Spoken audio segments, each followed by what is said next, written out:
Kalau sama keluarga sudah kurang ajar, etikanya nggak baik, akhlaknya nggak baik, ke orang lain lebih parah ini. Seperti itu. Kata Rasulullah, sayalah orangnya yang paling bagus terhadap keluarga.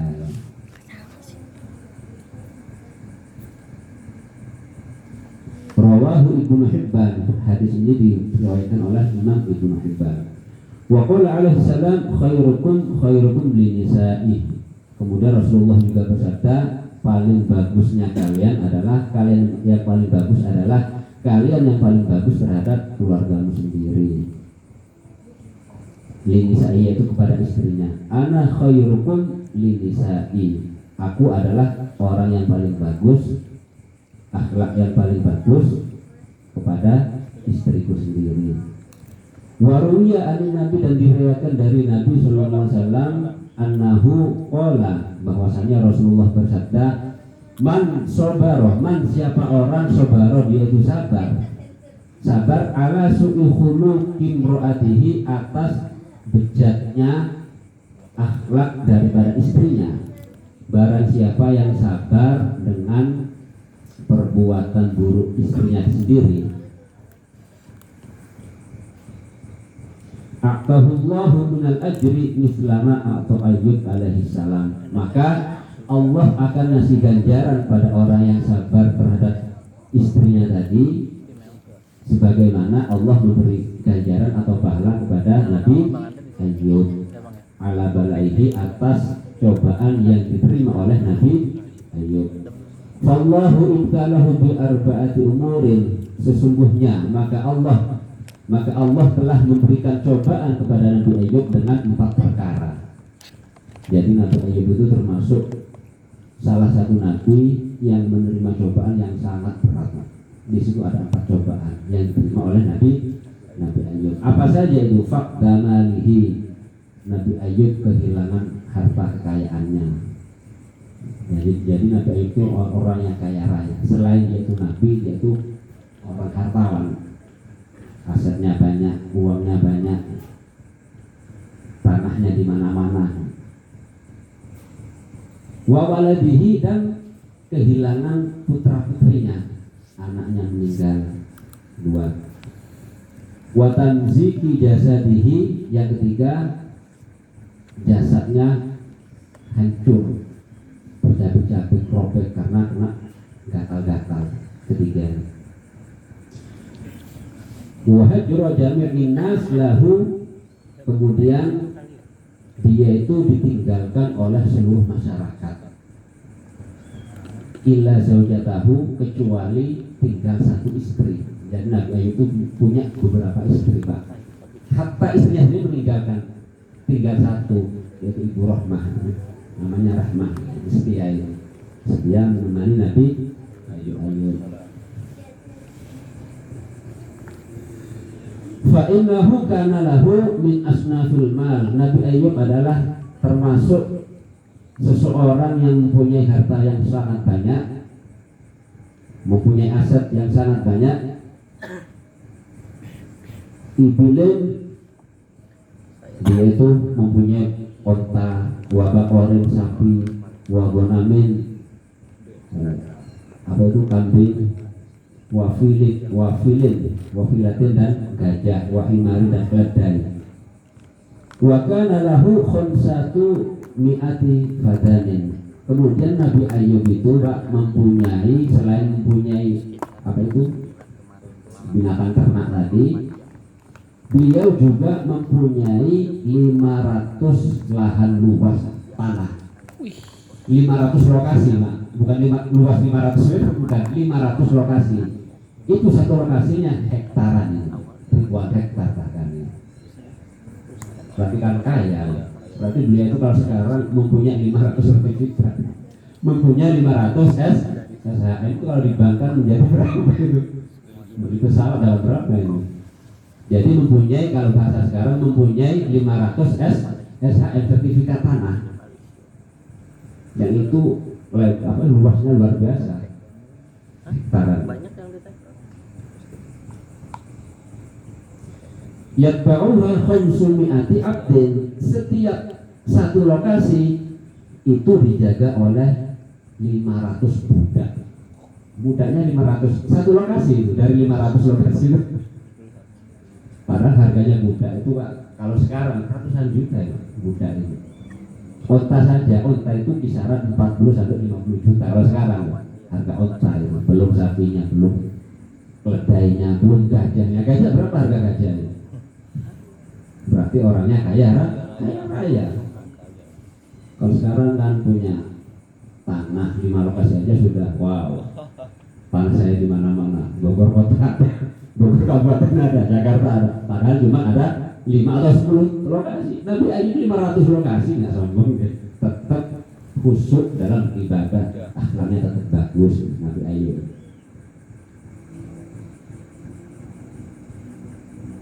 Kemudian setiap satu lokasi itu dihuni oleh 500 budak. Setiap budaknya itu mempunyai istri dan anak-anak.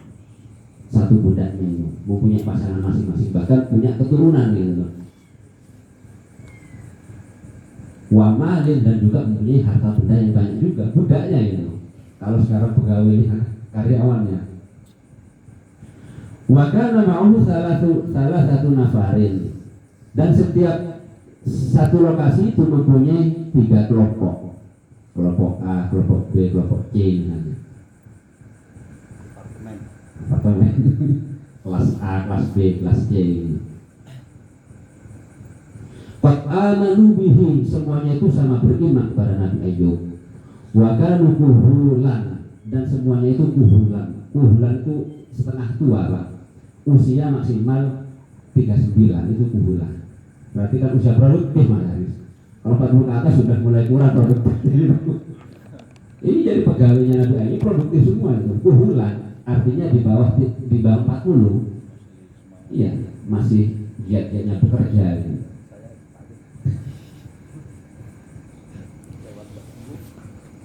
Wa kana iblisu la yuhjabu an syai'in minas samawat.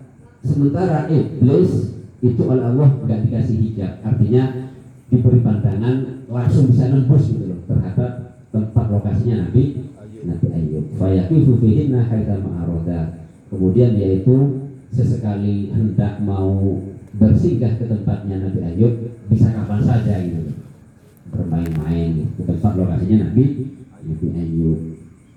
Fasami'a sholatan malaikah. Tapi apa yang terjadi ketika iblis sudah sampai ke tempat titik-titik lokasi aset atau kekayaannya Nabi Ayub? Fasami'a sholatan malaikah, justru dia itu mendengarkan sholawatnya atau doa-doanya para malaikat ala Ayub terhadap Nabi Ayub. Fahasada, maka keluarlah rasa hasud. Kata si iblis, Nabi Ayub masuk punya jabatan Nabi, kaya raya gitu, sama malaikat istimewa gitu. Makanya kata Rasulullah, kullu dzi ni'matin mahsudun. Setiap orang yang punya nikmat siap-siap untuk dihasud. Nikmat itu enggak identik dengan harta. Sehat walafiat bisa dihasud. Makanya istilahnya biasa kadang ada saker apa itu. Ini enggak terlalu identik dengan harta benda. Orang rumah tangga ayam tentrem sakinah mawaddah enak. Ada aja yang hasud. Pokoknya kata Rasulullah, kullu dzi nikmatin. Setiap orang yang punya nikmat pasti dihasud siap-siap. Punya ilmu siap-siap dihasud. Punya jabatan, punya nama, punya power, punya punya masa misalnya, siap-siap dihasud. Sudah apa itu nama penjelasan dari Rasulullah. Jadi sudah gak heran orang punya nikmat dihasud, gak heran dari dulu.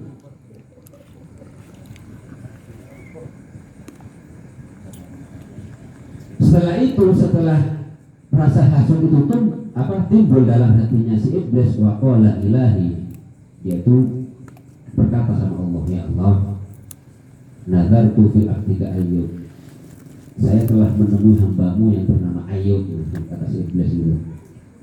Fawajadtuhu syakiran hamidan, saya melihat beliau sosok Nabi Ayub itu selalu bersyukur kepada kamu, selalu memuji kamu, kata si iblis. ala walau talaitahu la roja'a an syukrika wa ta'atika. Kalau bahasa Jawanya mbok yo to dicoba sekali-kali. Mbok yo to kalau bahasa Indonesia alangkah coba ya, kasih cobaan sesekali gitu loh. Pasti dia itu sudah tidak akan syukur lagi. Mungkin dia itu nanti putus asa atau gimana. Artinya apa? Artinya iblis mau mengetes kesabarannya Nabi Ayub melalui Allah Ta'ala. Faqala Allah lahu intaliq faqad salatuka ala malihi. Kemudian permintaannya si iblis itu dikabulkan oleh Allah. Tapi bukan berarti iblis mulia, enggak Pak. Itu semata-mata Allah menampakkan, membuktikan ini loh, hambaku seorang nabi meskipun saya kasih cobaan tetap tegar hatinya, enggak akan putus asa. Bukan berarti doanya iblis dikabulkan, enggak Pak. Itu semata-mata untuk meninggikan derajatnya Nabi Ayub. Akhirnya apa dikabulkan permintaannya si iblis. Apa kata Allah? Udah, saya kasih kekuasaan untuk kamu atas harta-harta kayaannya Nabi Ayub. Mau diapakan terserah kamu dah. Setelah mendapat izin dari Allah, maka apa yang terjadi?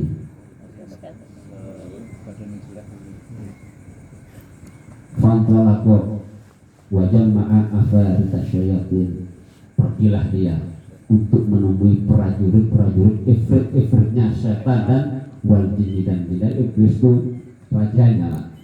Iblis itu punya anak buah setan, jin, ifrit bagian prajuritnya itu, tentaranya ini.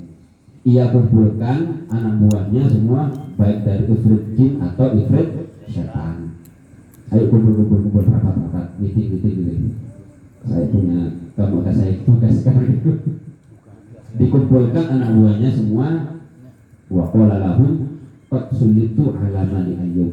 Saya sekarang mendapat mandat bahwasanya saya diberi kuasa untuk apa itu, diberi kekuasaan atas saya untuk menguasai harta bendanya Nabi Ayub.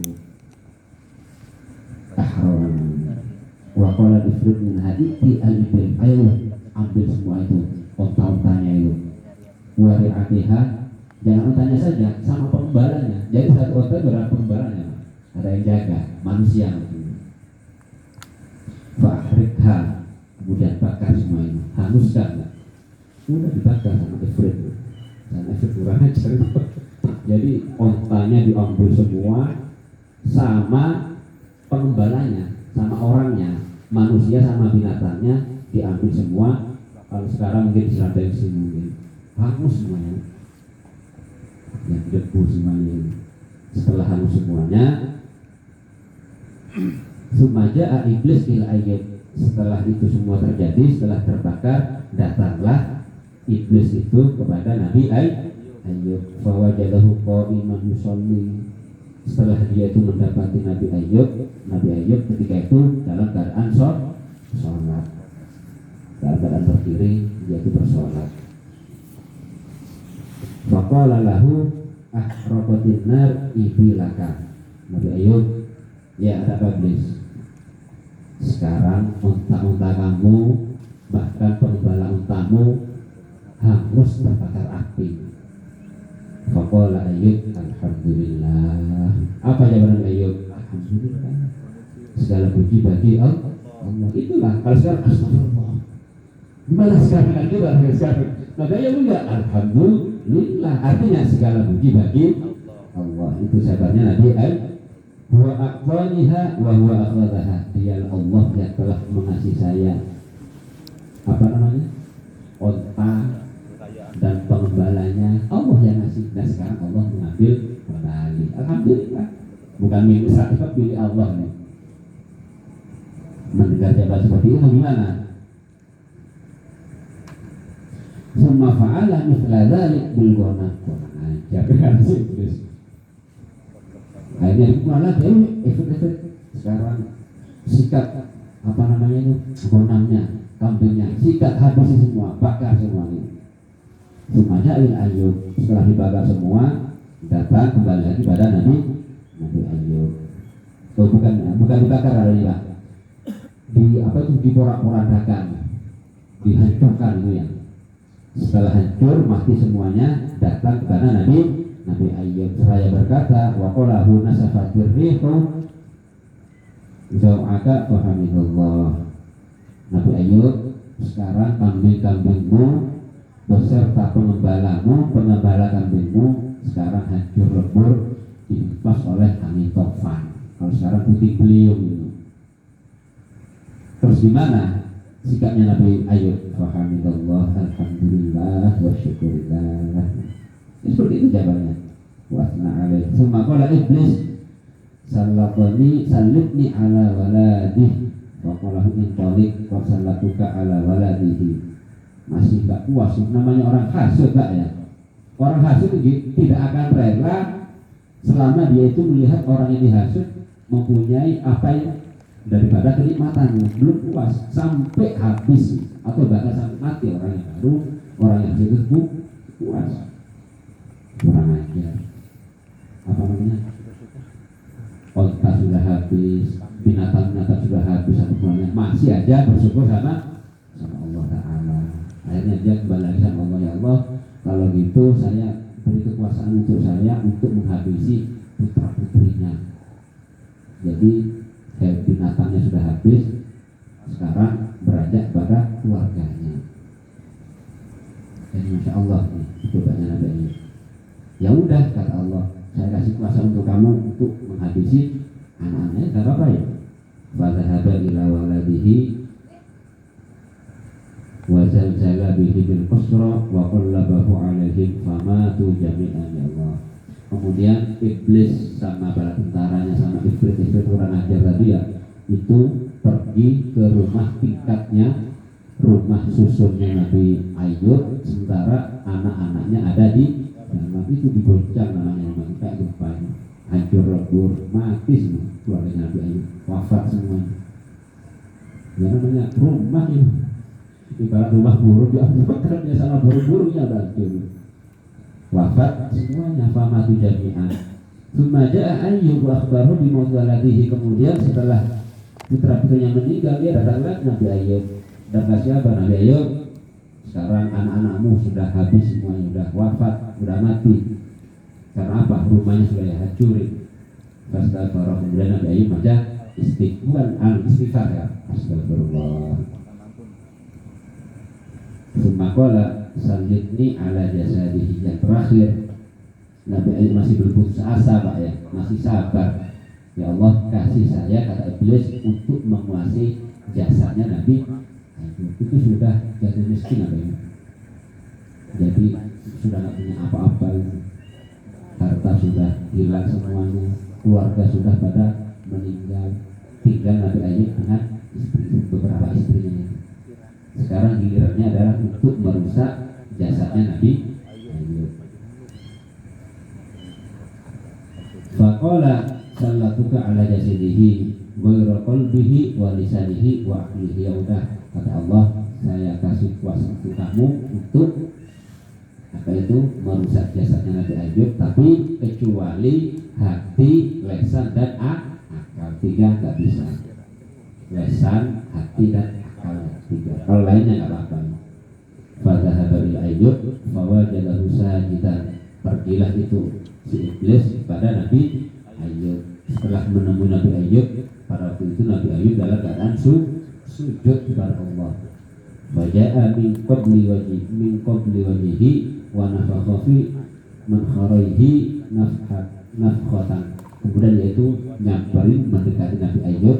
Setelah itu Nabi Ayub itu ditiup lubang hidungnya sama si iblis, ditiup.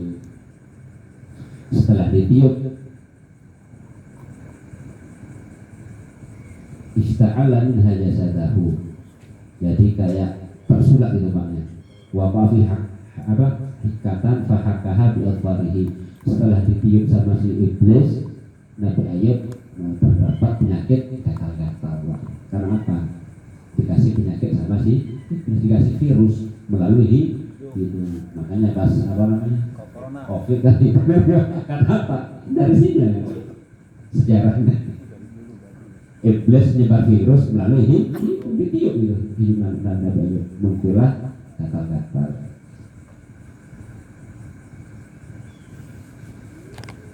Fahakaha bi azharihi, kemudian Nabi Ayub itu menggaruk-garuk, mengukuri ya, menggaruk-garuk jasadnya dengan kuku-kukunya Nabi Ayub hatta saqatat kulaha, sampai kukunya sampai copot, sampai kulitnya pada habis saking dari gatalnya. Summa hakaha bil masuhi al-khashanati summa bil fakhari wal hijarah, bukan hanya dengan kuku Pak, sampai apa bongkaran kayak keramik, kayak geteng-geteng gitu, kasar-kasar kayu, iya yang buat menggaruk karena saking dari nggak tahannya itu menahan gatal rasa gatal. Falam yazal yuhaqqiha hatta taqta'a jasadahu, terus itu gak henti Nabi Ayub menggaruk badannya sampai jasadnya sudah habis terputus-putus. Wa antana, nggak sampai situ Pak, wa antana sampai mengeluarkan bau busuk itu, bau-bau tak sedap gitu, bau nanah, pokok bau amis kayak bau lah. Fa akhrajahu ahlul Korea, sampai dia itu diusir oleh penduduk kampung situ, disuruh keluar dari kampung.